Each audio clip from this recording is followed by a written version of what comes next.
Fikri. Selanjutnya adalah kaidah daftar pustaka dalam karya tulis ilmiah. Next.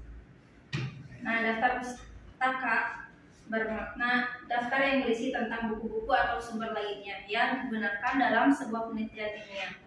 Sebagaimana yang dikutip dari gramedia.com, ada beberapa sebutan lain dari daftar pustaka, yaitu referensi, rujukan, pranala, atau sumber pustaka.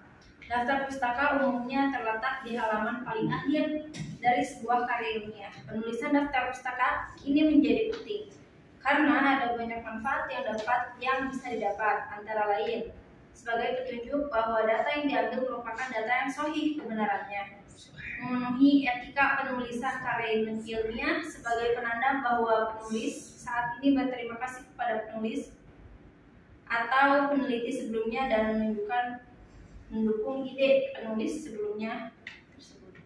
Ya, jadi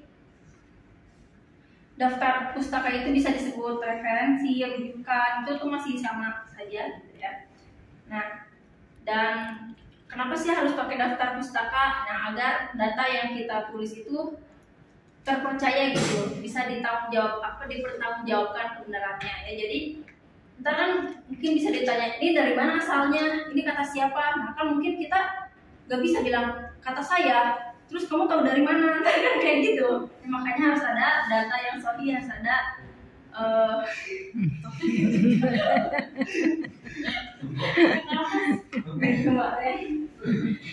jadi harus ada referensi, harus ada sumbernya ya, asalnya dari mana. Oke, next. Tujuan adanya daftar pustaka. Perlunya daftar pustaka paling utama adalah sebagai penguat landasan dalam tulisan ilmiah. Oleh karenanya, di saat menyadur itu. Oleh karena itu, di saat menyadur sebuah tulisan, jangan lupa untuk mencantumkan sumbernya.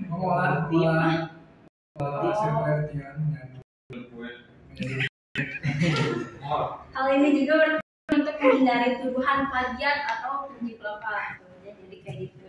Tidak hanya agar terbebas dari potensi plagiarisme, penulis daftar pustaka juga bertujuan untuk menghargai penulis yang menjadi sumber acuan dalam tulisan karya ilmiah. Dengan begitu, Anda akan dianggap telah mengakui bahwa ide atau kutipan yang Anda tulis berasal dari pemikiran orang lain. Oke, next. Contoh daftar pustaka sesuai ketentuan Kemendikbud. Oke. Kutipan dan rujukan mengikuti Harvard Style dan harus dimasukkan di dalam bagian akhir artikel. Contoh berikut. Yang pertama, rujukan yang berbentuk buku.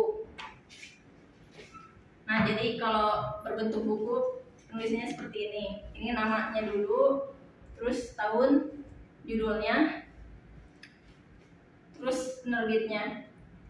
Nah, yang kedua, buku dengan 2 penulis atau lebih ya. Nah, ditulis nama penulisnya dua-duanya. Kemudian judul